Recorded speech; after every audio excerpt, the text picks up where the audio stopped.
Hey everybody, this is Mike McCalco here, and I'm a regular instructor here at Drumeo, and today in this mini video series I want to talk about 5 tips on how to get back into drumming. Okay, now what that means is, let's say you're someone in your 40s, 50s, or older who's taken a long extended break. Maybe you played when you were a kid, a teenager, or a young adult, took a break for various reasons, and now later in life you want to get back into this. I know this is a huge topic for a lot of my adult students who come and say, I haven't played drums in 30 years, so I would like to inform all you folks on just some tips on how to do this with ease. So the most important thing is you're going to need a drum set. So you're going to have to decide, can you afford new? Do you want to go used? It's completely up to you. It's always what's in the budget, okay? If you're going to take this pretty serious, you want to get something decent. Why not? There's no point in upgrading later on down the road unless you absolutely have to. But before you do that, I would suggest going into the local music store, introducing yourself to the local drum guy or drum gal, and explain your situation. Say, hey, look, I'm getting back into drumming after 30 years.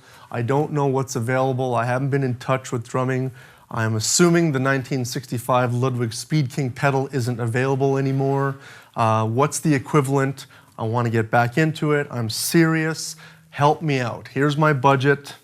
These folks in the music stores will completely help you with anything you may need for this new adventure of yours. So the next point is, you're now going to want to find an instructor.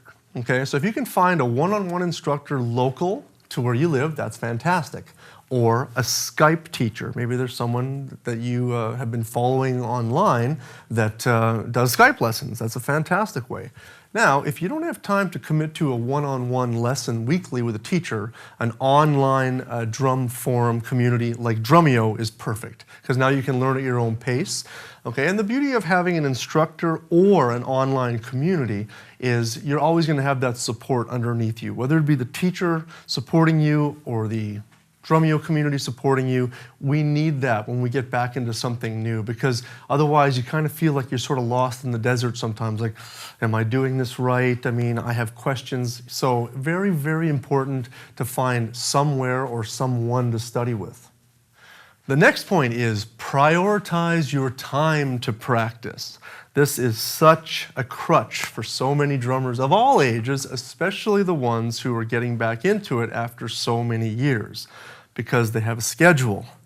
There's a work schedule, a wife schedule, or a husband schedule, a kid schedule, a golf schedule, gotta watch hockey schedule. So now you gotta make sure that practicing the drums is part of your schedule as well. And say to yourself, okay, if I watch a hockey game, that's 3 hours of my time. Now, I don't do that every day, but I might do that every second or third day. Now, can we cut that in half and say I want to get at least an hour and a half of practice every 3 days? That's not unrealistic. That's a half hour a day. So say I want to spend at least a good half hour working on some new material, refreshing some old material, and really building my skills back on the drum set. That's the main thing. So really prioritize how you're going to practice and when you're going to practice.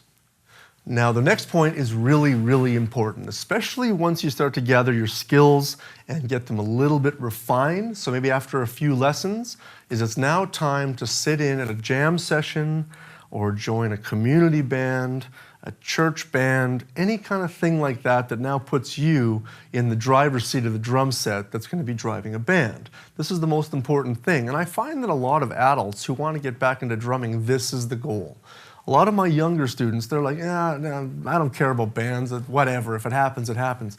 With my adult students, they're like, I gotta find a band, I gotta find a band. So now it's time to start doing that. Now for me, when I was younger, and I was a little afraid to play with bands, I used to go watch at jam sessions. So I just watched to see what I'm in for. I mean, I wouldn't just throw myself on stage and go, hey. So basically, you wanna go and maybe just be a part of the audience. Go there for a drink and some lunch, watch the jammers, and think to yourself, I could do that, I can play those songs. So it's crucially important that you're gonna know all your essential drum beats. You're gonna have to know a handful of 8th note rock beats, 16th note rock beats, 12/8 or triplet beats, right? Shuffles, maybe a few country feels, like a train beat, or just like a two-beat kind of thing. Nothing too fancy. Like, you don't have to worry about crazy fills and all kinds of odd time and linear beats and things like that. Just your essential grooves that will get you through songs. And the other thing too is also learn a lot of classic rock songs, as many as you can. And they don't have to be the hard ones, the challenging ones. Learn some Rolling Stones, learn some John Cougar Mellencamp. You know, those are the kind of songs that I think are really going to take you to the next level at the jam session. Play them solid, and that's really what's going to help you take you to the next level. And also, tying into this point, is I highly, highly suggest attending all drum clinics that come to your area. Okay, it doesn't matter if you know who the drummer is or not, just go.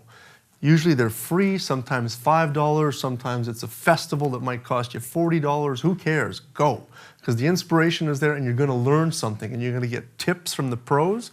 You can ask questions at these drum clinics, okay? And if you do get the chance to attend any kind of drum camps, the camps are fantastic. I mean, Drumeo, we have VIP camps, which is for all different levels, right? And I attended a camp like that when I was quite a bit younger in New York City, and the inspiration blew my mind, right? So very, very important to get out there, get yourself behind the drums, and that's what's going to put you in this seat, whether it be part-time or maybe it could be a part of your retirement, who knows? Anyways, do that for sure. And the fifth and final point that I have for you folks is just some simple exercises you can do to get you back into drumming, even when you're not behind the drum set, okay? So the first thing I say is let's do the finger stretch exercise. I know a lot of my students really hate me for teaching them this, but then they thank me down the road, which is, you see what I'm doing with my hands here? And away we go. And what this does is it's really starting to stretch all those muscles in our hands and in our forearms that we need as drummers. Now, especially for us aging people. Yeah, I just had a birthday last week. So things start to change in our body. If we don't stay in shape, things slow down. So this will always keep me going, hopefully until 95 years old, right? And so this, you can keep doing this and you're gonna start feeling the pain, you're gonna feel it in your knuckles, you're gonna feel it in the top of your hand, then eventually you're gonna feel it in the forearms. So all I'm doing there is stretching all those 13 muscles in my forearms to make sure that my hands are nice and limber and feeling awesome for many years of drumming to come, but especially getting yourself back into shape if you haven't done this before. So everybody's got to do that for as long as they can. Huge, okay? Now, just some basic rudiments. Now, invest in a practice pad. They're cheap, you know, 10 to 50 bucks kind of thing, right? Single stroke roll, because we're going to be using the single stroke roll forever, right? The single stroke roll is simply just right, left, right, left, right, left, right, left.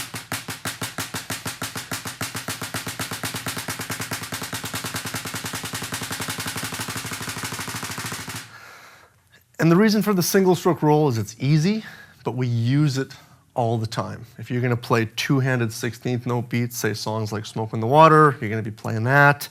A lot of the basic fills we do around the drums, but it's just a really nice warm-up. It just gets everything moving. It gets the arms flowing, it gets the shoulders moving, everything's starting to move, and it's not one of those rudiments where you have to rack your brain to go, oh, I don't remember that one. So real simple exercise, right? Another great one is the double stroke roll, double meaning two, so two per hand, right? Right, right, left, left, right, right, left, left.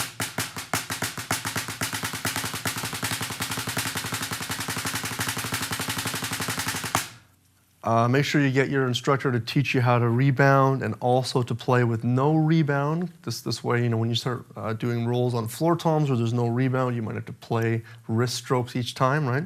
And also the rebound stroke, right? Flams, hand-to-hand flams are huge. A flam, if you don't remember or never did learn it, a flam sounds like this. Let me explain what that is. It's two different stick heights heading to the pad. The stick with the head start wins by just half a millisecond. Okay, so if your stick heights are different, you will do a flam every time. I'm doing right hand first, now I'll do left hand first. So the awesome exercise that I get all my students practicing, whether they've been playing for 10 years or 10 minutes, is hand-to-hand flams. Right hand first, left hand first. Right hand first, left hand first.